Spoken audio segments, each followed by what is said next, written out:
Hello everyone, AmyR here with Prairie Paper and Ink. Apologies, this video is going up way later.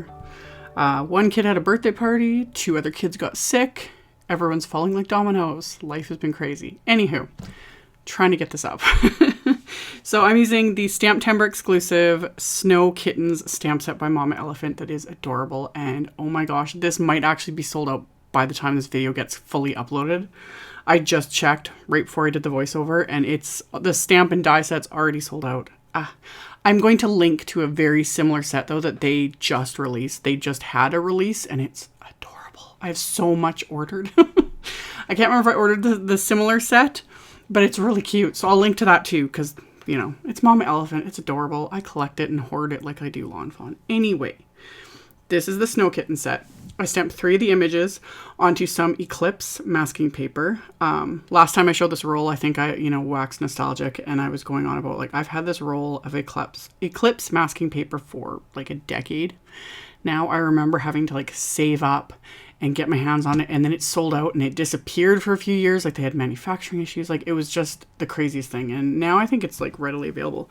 We also have more options. Like you can get the Simon Says Stamp masking paper sheets, etc., etc. Post-its work great too.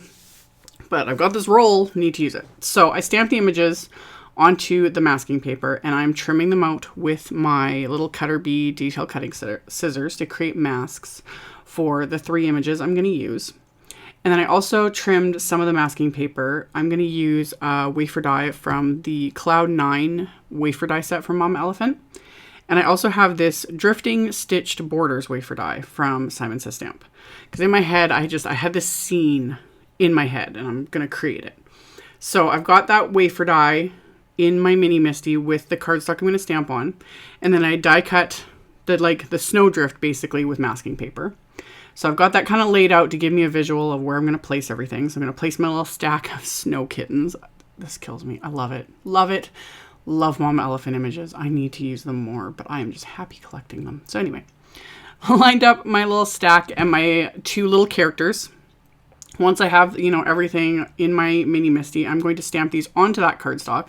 This is Neenah Classic Crest Solar White. I think I chose 110 pound for whatever reason. I could have just used 80 with this because it's going to get adhered, but I'm pretty sure I accidentally grabbed the 110 pound, but either one is going to work fine. So I stamped the images with Simon Says Stamp's Intense Black ink because it's Copic friendly, and stamped these a few times because they're brand new stamps. Want to get a crisp, even black line with everything. And then once all of it is stamped, I can move that die out of there. Like, don't need that frame die. I'm going to use that afterwards, after all the coloring. And then with this stitching die, I could have just used that mask that I created with the Wafer die. However, I've learned the hard way from experience is a lot of times the ink will go through those stitching areas. So then you end up with the dotted, borders. And I didn't want that. I just wanted it smooth. So I just traced that onto the masking paper. Like you could freehand. I've done that over the years. I just find more often than not, I'm more happy with the way the dies look versus me freehanding things. I don't know. So I traced that instead with a pencil, trimmed it out with my scissors, and then I'm going to mask off these images with those masks I had created, press those into place, and then I'm going to mask off the bottom portion where like the snowbank that they are sitting on. And I am working on like my Waffle flower water media mat here, just to keep the ink from getting all over the place.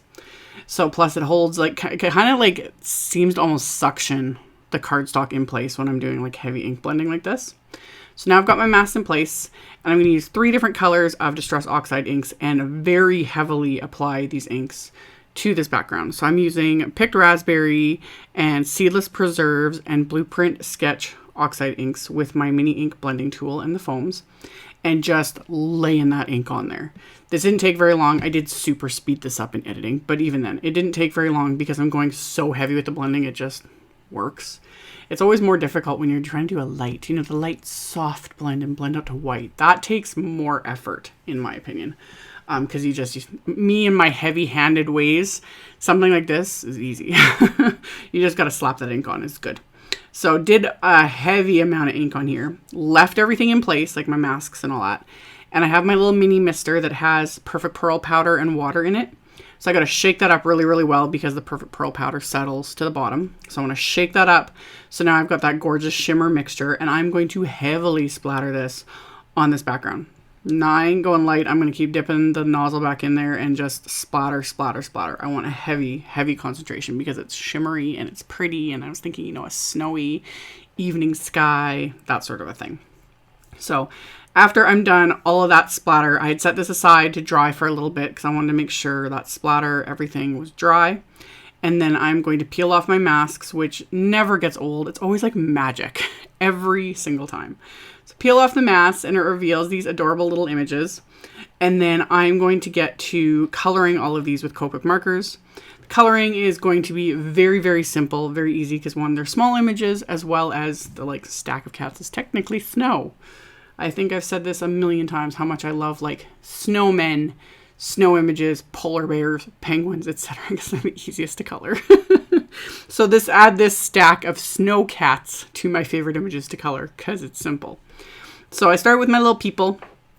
Very simple. Simple color blends because they're small. There is zero need to do, you know, heavy blends and 4 markers, etc. Like, just keep it simple. And they're so cute that they don't need a ton of blending in my opinion. So I basically just did two color blends for everything.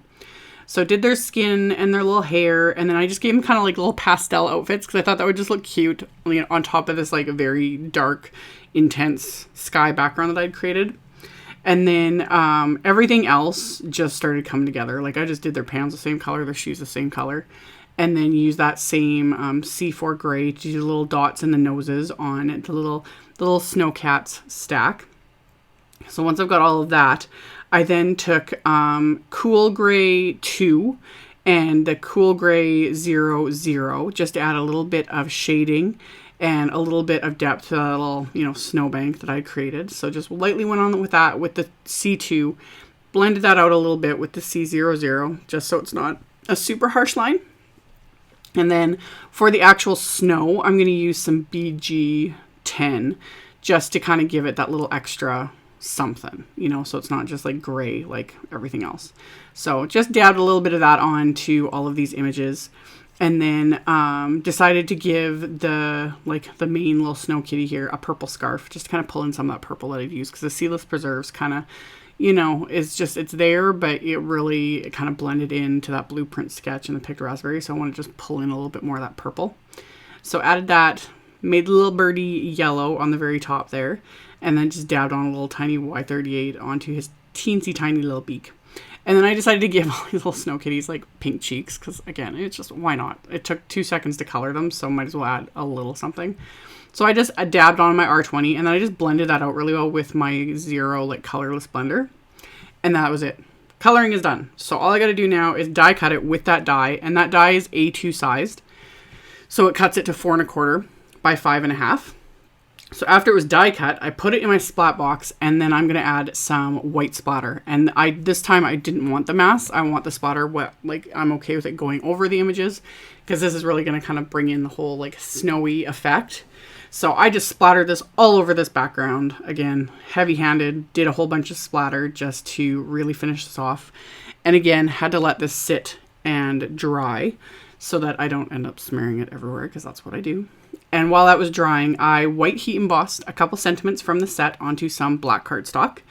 And then I'm going to die cut those sentiments with one of the Simon Says Stamp sentiment labels, Wafer dies. And the one for the card front, I'm going to line this up on the card front and then reline up that Cloud9 stitched Wafer die so that I can run that through my machine, and it'll just add that little bit of stitching edge to the edge of the die cut, which you probably can't see in the video, but you can see it in real life. And it's just that little extra step that gives it that, you know, little finishing touch.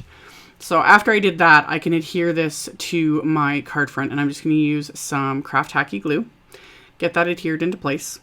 And then for my card base, I have Simon's 120 pound white cardstock, which I technically could have just used for this, like the card front instead of the Neenah. I actually prefer using Simon's cardstock when I'm doing Distress Oxide blending, FYI. yeah, again, I don't know what, you know, I've thought out everything else ahead of time for this card, but I don't know why with cardstock, but that works really well too. So that's my card base. So I got to do something on the inside. So I grabbed a little stack of Snow Kitties, lined that up again in my MISTI, and I'm just going to ink these up with those same 3 Distress Oxide inks in the same order. So just from the bottom using the picked raspberry, and then I'm just using the very edge of the ink pad to ink up the middle with the Seedless Preserves, and then ink up the top with the Blueprint Sketch. Stamp that on the inside. Love how that looked. It was just perfect, and just kind of tied it all together. And then I can adhere the second sentiment that I had white heat embossed on the black cardstock. Adhere that to the inside of the card. And then I'm going to adhere the card front to the card. And like I said, it was an A2 wafer die, so it completely covers the card front here. So once I got that adhered onto my card base, I wanted to add a little bit of bling, just a little bit, just to really tie it all together. So I pulled out my Studio Caudia. I have the iridescent ice flakes that are beautiful. They're just, oh, they are gorgeous the way they pick up color. And then I also have the ice sparkle crystals that were released more recently. As like, I will have links to everything as always. But yeah, sprinkled those kind of throughout my card front. So the icy sparkle crystals are clear with like a iridescent-y silver sort of glitter in them. And then the actual iridescent ice flakes are like snowflake shaped, and they're iridescent and they're beautiful. They're so beautiful. So I adhered those to my card front, and that finished off my card. So like I said, I'll have links to everything, including this set. If the set is sold out, I am sorry. That's the joys of STAMPtember, but I will link to the other set by Mom Elephant that's very similar, so you can check it out if you're interested. So I'll have that link below as well as on my blog. Thank you all so much for watching and subscribing and thumbs upping and commenting. I really appreciate it. And I will see you all very soon in the next video. Bye!